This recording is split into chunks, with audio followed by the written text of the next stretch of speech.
YouTube అయితే పెద్ద బాంబే వదిలింది. అదేంటి అంటే మొత్తం మానిటైజేషన్ రూల్స్ చేంజ్ చేసేసాయి. ఇంతకుముందు షార్ట్స్ టైమింగ్ చేంజ్ చేసింది.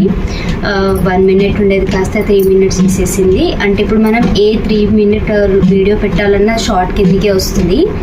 సో ఎవరైతే యూట్యూబ్ స్టార్ట్ చేయాలి, ఇంకా ఏదైనా ఇన్కమ్ ఉండాలి అని చెప్పి ఆలోచించే వారికి మాత్రమే పెద్ద షాకింగ్ న్యూస్ ఇది.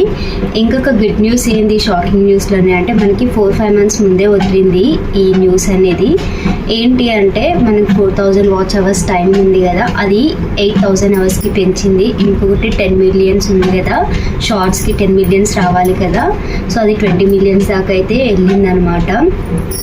ఇది చాలా బాధాకరమైన విషయం. ఎవరైతే న్యూ క్రియేటర్స్ ఉన్నారో వాళ్ళు, ఇంకా చిన్న చిన్న ఛానల్స్ ఉన్నాయి వాళ్ళకి, ఎవరిదైతే అయిపోయిందో వాళ్ళైతే ఖుషీలో వీడియోస్ చేస్తున్నారు నవ్వుకుంటా. మొత్తం ఎలా అంటే మోటివేషన్స్ చేంజ్ అయ్యాయంట కదా, తెలుసా మీకు అని.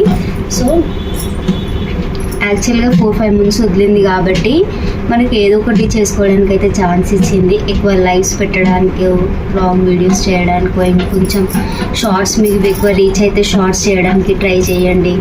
ఇంకా లైవ్స్ ఇంకా డైలీ ఒక 2 lives అనేది చేయడానికి ట్రై చేయండి. వ్యూస్ వచ్చినా రాకపోయినా మీరు మాత్రం ప్రయత్నిస్తూనే ఉండండి. ఎందుకంటే వస్తలేవు కదా అని వదిలేస్తే మాత్రం అసలు ఇంకెక్కడ పోకుండా ఉంటుంది. ఆడియన్స్కి ఏంటి అంటే వీళ్ళు పెడుతున్నారు కదా ఏదో ఒకటి అని చెప్పి క్లిక్ చేయడానికి కూడా ఛాన్సెస్ ఉంటాయి. యాక్చువల్గా అయితే నాది ఇంకొక ఛానల్ ఉండే ముందు, సో అది కొంచెం కాపీరైట్ స్ట్రైక్ పడడం వల్ల ఛానల్ పోయింది.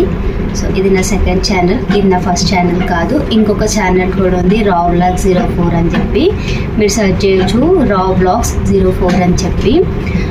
అందులో కూడా నేను వీడియోస్ చేస్తూ ఉంటాను. ఎందుకంటే దీనికి కూడా నాకు స్ట్రైక్ పడింది. ఏంటి అంటే మా పిల్లలు చిన్నది ఇలా పటాకాలు ఉంటాయి కదా, ఇట్లా కిందేసే టప్పమని సౌండ్ వస్తుంది, దాంతో ఏ హామీ ఉండదు. సో అదేదో నాకు తెలియక నేను అది పోస్ట్ చేశాను యాక్చువల్గా. సో దానికి కాపీరైట్ స్టాక్ పడి 1 year అవుతుంది.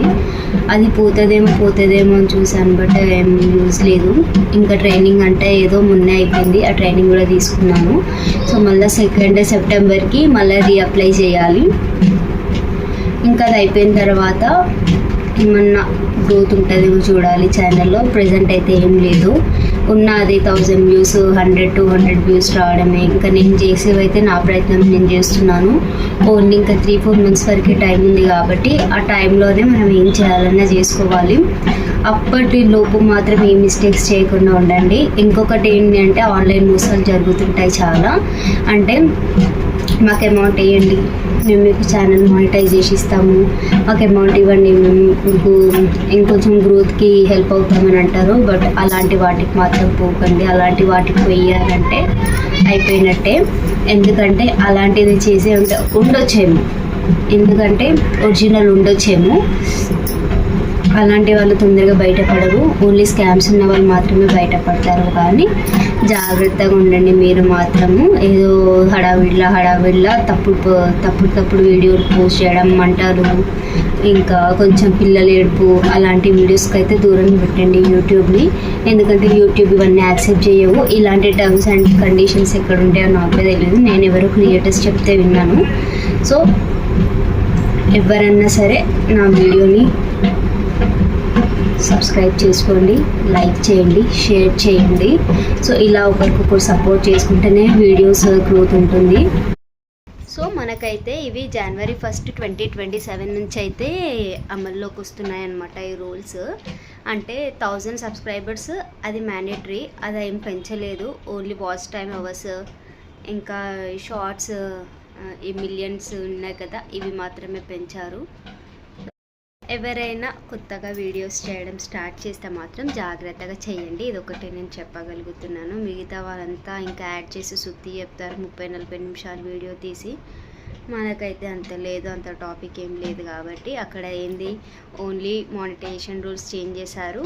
ఇంకా అది మాత్రమే ఇప్పుడు మనం తెలుసుకోవాల్సింది. ఫోకస్ మాత్రం జనవరి వరకు పెట్టుకోండి, టార్గెట్ కంపల్సరీ అని చెప్పి. మనకు సపోర్ట్లో అంటే ఆడియన్స్ సపోర్ట్ లేని మనం ఏం చేయలేము. మనం ఒకరినొకరు సపోర్ట్ చేసుకుందాము. ఎవరైనా నా వీడియో చూస్తే మాత్రం లైక్ చేయండి, షేర్ చేయండి, సబ్స్క్రైబ్ చేయండి.